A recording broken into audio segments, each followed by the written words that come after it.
Hi అండి, welcome back to our channel. నేను మీ సుజిత. ఈరోజు మనం హోమ్ మేడ్ సెర్లాక్ పౌడర్ని తయారు చేసుకోవడం ఎలానో చూద్దాము. ఇది చిన్నపిల్లల మంత్స్ బేబీస్ దగ్గర నుంచి 3-4 ఇయర్స్ పిల్లల వరకు కూడా ఈ సెర్లాక్ని పెట్టొచ్చండి. నేనైతే మా పాపకు కూడా అప్పుడప్పుడు పెడుతుంటాను. దీని ప్రిపరేషన్లో ఫస్ట్ రైస్ తీసుకున్నాను. నేను రా రైస్ తీసుకున్నానండి. రా రైస్ 5 గ్లాసెస్ తీసుకున్నాను. చిన్న గ్లాస్తో 5 గ్లాస్ తీసుకున్నాను. ఈ రైస్ ఎన్నైతే తీసుకుంటామో దాని క్వాంటిటీలోనే మనం పప్పులన్నీ వేసుకోవాలి. ఇప్పుడు 1 గ్లాస్ రైస్కి 1 స్పూన్ అనమాట. అట్లా ఇప్పుడు 5 గ్లాసెస్ కదా నేను తీసుకున్నాను. సో 5 స్పూన్స్, ఇక్కడ 5 స్పూన్స్ పెసరపప్పు యూజ్ చేస్తున్నానండి. 5 to 6 స్పూన్స్ యూజ్ చేయొచ్చు, ఏం కాదు. అలానే ఇది ఎర్రకంది పప్పు అండి, మసూర్ దాల్ అంటారు కదా, అది ఇది కూడా సేమ్ 5 to 6 స్పూన్స్ వేయండి. తర్వాత నార్మల్ టోర్ దాల్ అంటాం కదా, మామూలు కందిపప్పు, అది యూజ్ చేయాలి. అది కూడా సేమ్ క్వాంటిటీ అండి, 5 to 6 స్పూన్స్ వేయాలి.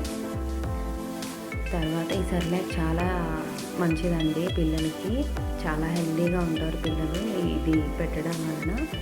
మనం మరీ చిన్న పిల్లలైతే మార్నింగ్ 11-11:30 ఆ టైంలో, ఈవినింగ్ 7 అట్లా 2 టైమ్స్ పెట్టచ్చు.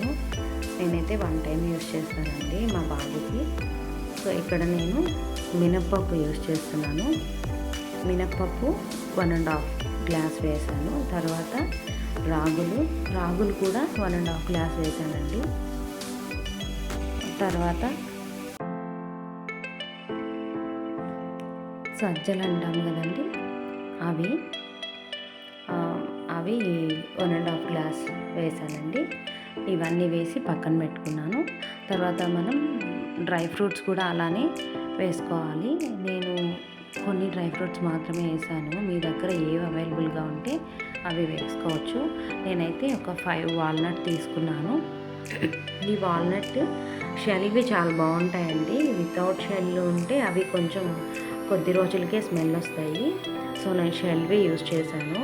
వాల్నట్ ఒక 5 తీసుకున్నాను. అలానే బ్లాక్ గ్రేప్స్ కొద్దిగా తీసుకున్నాను.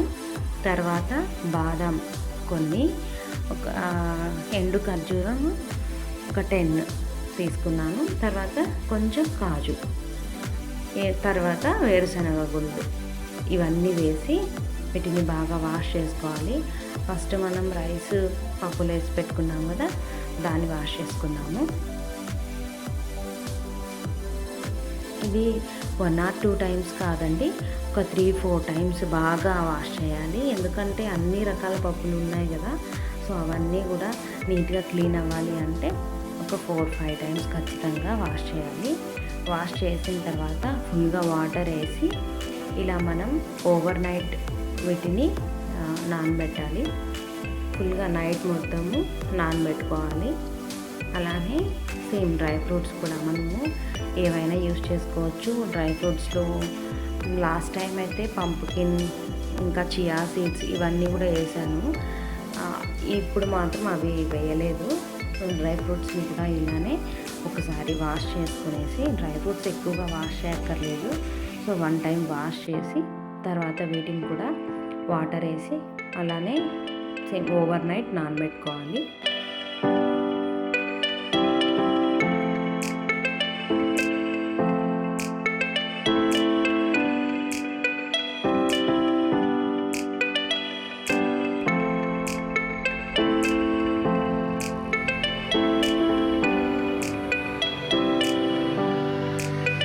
మార్నింగ్ చూస్తే ఇలా బాగా నానిపోయాయండి.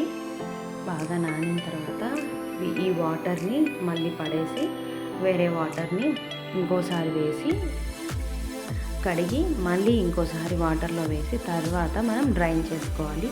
ఇది కొంచెం ప్రాసెస్సే అండి, కానీ మన పిల్లలు హెల్తీగా ఉండాలి అని అంటే ఈ ప్రాసెస్ని తప్పకుండా మనం చేయాల్సిందే. కొంచెం ఒక 10 మినిట్స్ అట్లా ఓపిక తెచ్చుకున్నామంటే ఇది మొత్తము కంప్లీట్ అయిపోతుంది. మన పిల్లలకి హ్యాపీగా పెట్టుకోవచ్చు. నేను మా బాబుకి 1-1.5 మంత్కి సరిపడా ప్రిపేర్ చేస్తానండి ఒకేసారి. ఈ పౌడరు ఏమీ కాదండి, 1 మంత్ 1.5 మంత్ వరకు కూడా ఫ్రిడ్జ్లో పెట్టుకోవచ్చు. ఒక బాక్స్లో వేసి పెట్టుకున్నామంటే ఎయిర్ టైట్ కంటైనర్లో వేసి పెట్టుకోండి. అలా వేసి పెట్టుకున్నాము అంటే ఇది పౌడర్ ఎలాంటి స్మెల్ కానీ ఏమీ రాదండి, బాగుంటుంది.